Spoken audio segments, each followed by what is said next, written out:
জলসার সম্মানিত সভাপতি, উপস্থিত বাজার কমিটির নেতৃবৃন্দ,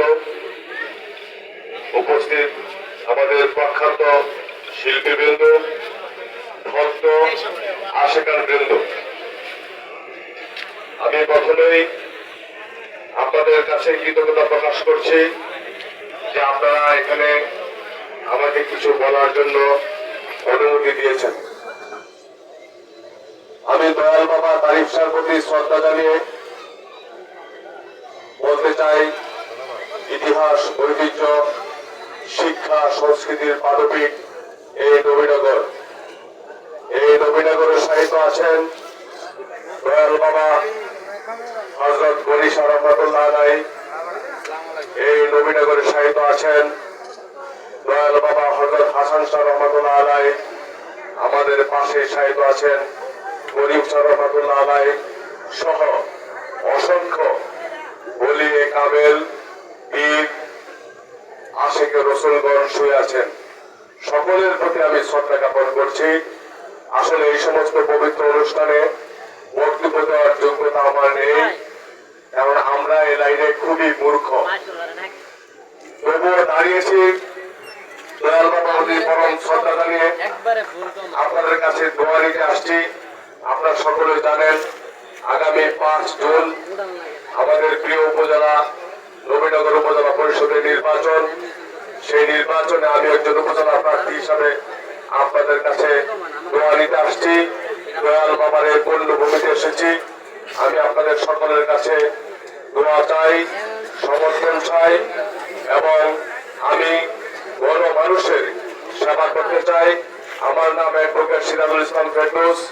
আমি একসময় ব্রাহ্মণবাড়িয়া সরকারি কলেজের ভিপি ছিলাম, একসময় ব্রাহ্মণবাড়িয়া জেলা ছাত্রলীগের সভাপতি ছিলাম।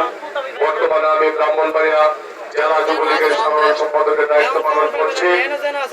মাননীয় প্রধানমন্ত্রী রাষ্ট্রনায়ক শেখ হাসিনার নেতৃত্বে আমাদের এই প্রিয় নবীনগরের অবিসম্পাদিত নেতা, উন্নয়নের রূপকার জনতা ফয়জুর রহমান বাদল ভাইয়ের সাথে একজন উন্নয়নের সহকর্মী হিসাবে আগামী দিনে আপনাদের তথা নবীনগরবাসীর সেবক হিসাবে আমি কাজ করতে চাই।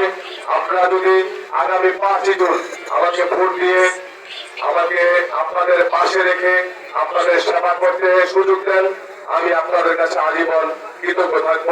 আপনারা সকলে ভালো থাকুন, সুস্থ থাকুন। আল্লাহ হাফেজ।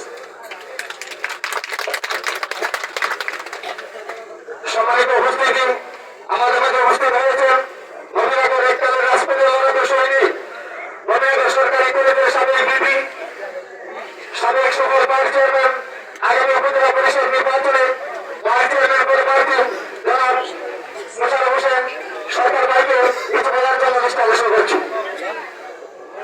আউযু বিল্লাহি মিনাশ শাইতানির রাজিম। বিসমিল্লাহির রহমানির রহিম।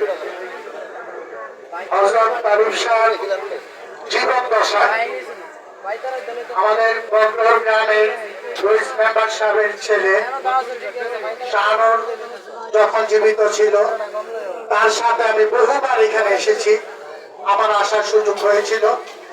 আমি তখন থেকে এই পল্লীর কাছাকাছি আসার সুযোগ যেহেতু আমার হয়েছিল, সেখান থেকে আমি একটি জিনিস উপলব্ধি করতে পারি, উনি আসলে অত্যন্ত উচ্চ মানের একজন সাধক ছিলেন, যিনি আমার বিবেচনায় একজন সুফি সাধক ছিলেন। সুফি বলতে আমরা যেটা বুঝি, মানুষের মধ্যে যে জিনিসটা কাজ করে, মানুষের মধ্যে আত্মা বসবাস করে, আত্মার কাজটা হয় মানুষের নফস। এই নফসকে আমরা 3 ভাগে বিভক্ত করতে পারি।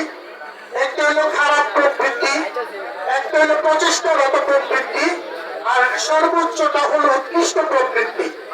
খারাপ প্রবৃত্তি হলো যে মানুষগুলা অন্য মানুষের ক্ষতি করার মধ্য দিয়ে নিজের চিত্তের মধ্যে আনন্দ বা সুখ পায়, তারা হলো খারাপ প্রকৃতি বা প্রবৃত্তির লোক। আর যে মানুষগুলো অপরাধ করলে তার মধ্যে অনুশোচনা আসে যে আমার এই কাজটা করা উচিত হয়নি, এই কাজটাকে আমি ভুল করলাম, এই কাজটা তো আমার ঠিক হয়নি, এই ধরনের অনুশোচনা যাদের মধ্যে হয় তারা হলো প্রচেষ্টারত প্রবৃত্তির মানুষ। আর উৎকৃষ্ট প্রকৃতির মানুষ হলো পৃথিবীর সমস্ত কিছু হীরার পর্বত বানিয়ে দিয়ে যদি বলে যে একটি মন্দ কাজ করেন, মন্দ কাজটি করতে উনি কখনই রাজি হবেন না। অর্থাৎ আপনাকে বোঝার জন্য বলছি, হিমালয়ের পর্বতটা যদি ওই হীরার পর্বত আর এইটা দেওয়ার বিনিময়ে যদি বলে যে একটা খারাপ কাজ সম্পাদন করে, যে ব্যক্তিটা করবে না সে হলো উৎকৃষ্ট প্রকৃতির মানুষ।